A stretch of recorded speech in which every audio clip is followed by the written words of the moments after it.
Welcome to all of you in photo. चलिए आज हम बात करने वाले एक बहुत इंटरेस्टिंग सा टॉपिक है, why China and Nepal have remeasured Mount Everest. Recently में बहुत देखने को मिला कि बहुत सारे न्यूज़ आर्टिकल्स में इस तरीके की न्यूज़ आई है कि चाइना और नेपाल ने इस हाइट को रीमेजर किया है और दुनिया के सामने रखा है। तो ऐसा क्यों किया गया है, क्या रीजन्स हैं इसके पीछे, तो हम एक एक फैक्ट्स को बारीकी से देखेंगे। चलिए आगे बढ़ते हैं।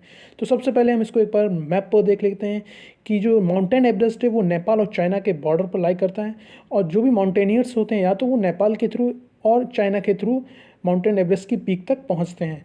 तो दोनों ही कंट्रीज़ ने मिलकर एक टीम बनाई जिसके थ्रू इस हाइट को रिकंसीडर किया गया है। तो इसके पीछे बहुत सारे रीजंस हैं, तो हम इसको एक बार और अच्छे से मैप पर देख लेते हैं ताकि हमें क्लियर भी हो जाए, क्योंकि बहुत सारी जो पीक्स हैं माउंटेन एवरेस्ट के आसपास भी हैं, तो उनका भी एक क्लियर व्यू हमें देखने को मिलेगा। चलिए आगे बढ़ते हैं।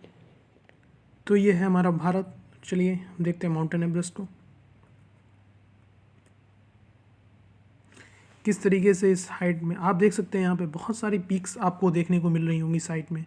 इन्हीं पीक्स का यूज़ नेपाली अथॉरिटीज़ ने, चाइनीज़ अथॉरिटीज़ ने इस हाइट को कंसीडर करने के लिए।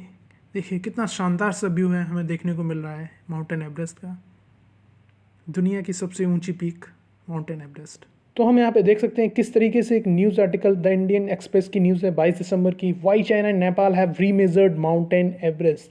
तो बहुत सारे यहाँ पे कन्फ्यूजन्स थे चाइनीज़ अथॉरिटीज़ और नेपालीज अथॉरिटीज़ के बीच में। इस कन्फ्यूज़न को दूर करने के लिए इन दोनों कंट्रीज़ ने मिलकर एक जॉइंट टीम बनाई जो कि इस मेज़रमेंट को कंप्लीट किया है। तो चाइनीज़ जो अथॉरिटीज़ थी उनका मानना ये था कि हमें सिर्फ रॉक हाइट को ही कंसीडर करना है हाइट के लिए, बल्कि जो नेपालीज अथॉरिटीज़ थी उनका आर्ग्यू था कि हमें इसकी जो स्नो टॉप है उसको भी कंसीडर करना पड़ेगा। और चाइना ने प्रीवियसली एक मेजरमेंट किया था जिसमें कि 4 मीटर लोअर देन नेपालीज, जो नेपाल ने कंसीडर की थी पहले हाइट, उससे 4 मीटर अराउंड कम कंसीडर की थी। तो इस तरीके के कन्फ्यूजन्स थे जिसको दूर करने के लिए इन दोनों ने वापस से रीमेजर किया है इस हाइट को। तो बीबीसी का आर्टिकल है, the mountain Everest grows by nearly a metre to a new height. तो यहाँ पे हमें देखने को मिलता है कि बहुत बहुत सारे एक्सपर्ट्स का मानना है कि माउंटेन एवरेस्ट की हाइट हर साल हर कुछ ना कुछ सेंटीमीटर, कुछ ना कुछ मिलीमीटर्स बढ़ जाती है। तो इस हाइट को रिकंसीडर करना एक बहुत ही ज़रूरी बन जाता था इस टाइम के लिए। तो चाइना ने 1975 और अराउंड 2005 में दोबारा से इस हाइट को कंसीडर किया था, जिसको कि वर्ल्ड वाइड एक्सेप्टेंस नहीं मिल पाई थी।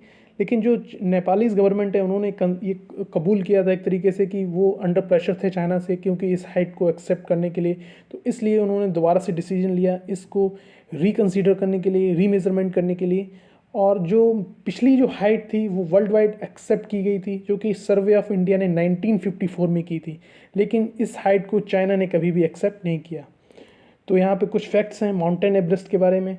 जो नई हाइट देखने को मिलती है वो 8,848.86 मीटर की है, जो कि पहले सिर्फ 8,400 मीटर की ही थी।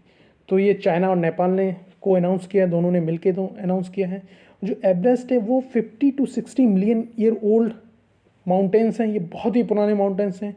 और ये जो माउंटेन्स का जो फॉर्मेशन हुआ है वो कॉलिजन से हुआ है, टेक्टोनिक प्लेट्स से हैं, जो यूरेशियन टेक्टोनिक प्लेट्स हैं और इंडियन टेक्टोनिक प्लेट्स के कॉलिजन से जो पैटर्न बना है, इसको हम पेपर फोल्डिंग पैटर्न भी बोलते हैं। आपने देखा होगा कि बचपन में हम लोग जब पेपर को फोल्ड करते हैं तो एक जो पैटर्न बनता है, उसी तरीके से इस पूरे हिमालयन जो रेंज है वो सब पैटर्न है। हम इसको मैप पे अच्छे से एक बार देखेंगे बाद में। तो आप यहाँ पे एक देख सकते हो कि जो पैटर्न है वो टेक्टोनिक्स प्लेट्स के कॉलिजन से ही मिलता है। और ऐसा क्यों होता है, इसके बहुत सारे नेचुरल रीजन्स हैं। यहाँ पे हमें देखने को मिलता है कि जो अर्थ क्यूक है, नेचुरल प्रोसेसेस हैं, बहुत सारे बिग इवेंट्स होते हैं। आपने देखा होगा 2015 में जो नेपाल का अर्थक्वेक था वो बहुत ही हैवी अर्थक्वेक था, जिसकी वजह से काफ़ी ज़्यादा नुकसान हुआ था नेपाल को भी। तो इसकी वजह से कहीं ना कहीं एक्सपर्ट्स का मानना था कि नेपाल जो माउंटेन एवरेस्ट की हाइट है उसमें कुछ ना कुछ इफेक्ट पड़ा होगा, तो इसको मेजरमेंट करना एक बहुत ही ज़रूरी बन जाता था। यहाँ पे आप देख सकते हैं एक टीम जो कि चाइना की टीम है, इन लोगों ने पार्टिसिपेट किया है रीमेजरमेंट में। यहाँ पे कुछ मेथड्स हैं जो हम यूज़ करते हैं माउंटेन एवरेस्ट की पीक को मेज़र करने के लिए। तो यहाँ पे सबसे जो इम्पॉर्टेंट मेथड है वो है टिग्नोमेट्री मेथड।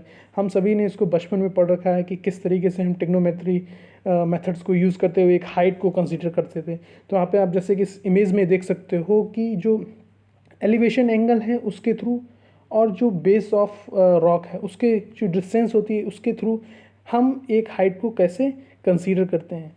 और यहाँ पे बेसिक चीज़ एक ये बन जाती है, क्योंकि हमें इस माउंटेन का बेस नहीं मालूम है, तो हम इसके लिए सबसे पहले क्या करते हैं, सी लेवल को कंसीडर करते हैं। और किसी भी हाइट को आपने देखा होगा, बहुत सारे रेलवे स्टेशंस होते हैं, वहाँ पे आपने देखा होगा कि समुद्र तल से इतनी ऊंचाई, तो इसको हम सी लेवल से ही कंसीडर करते हैं, क्योंकि बेसिक बेस है, हम सी लेवल ही कंसीडर करते हैं। तो यहाँ पे देखने को मिलता है कि जो सी लेवल कंसीडर किया गया है नेपाल की तरफ से, वो वे ऑफ बंगाल है।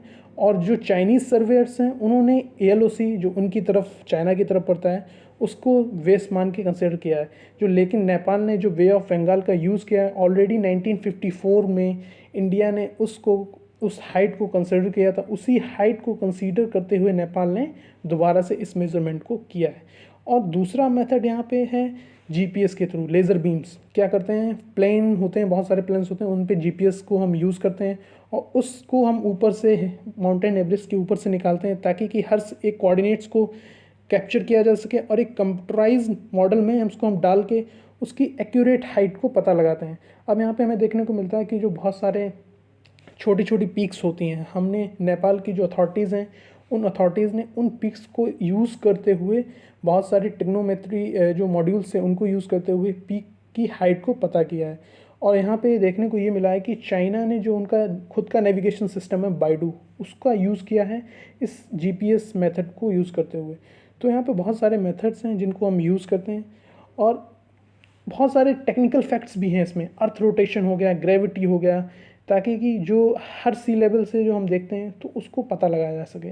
तो यहाँ पे हमें, और आपको इसके बारे में अगर जानना है तो आप बहुत सारे यूट्यूब वीडियोज़ हैं, आप उनको देख सकते हैं। टेक्टोनिक प्लेट्स का कॉलिजन कैसे होता है, और बहुत सारे ऐसे नेचुरल फॉर्म्स हैं जिसकी वजह से इन बदलाव होते हैं इन माउंटेन्स में।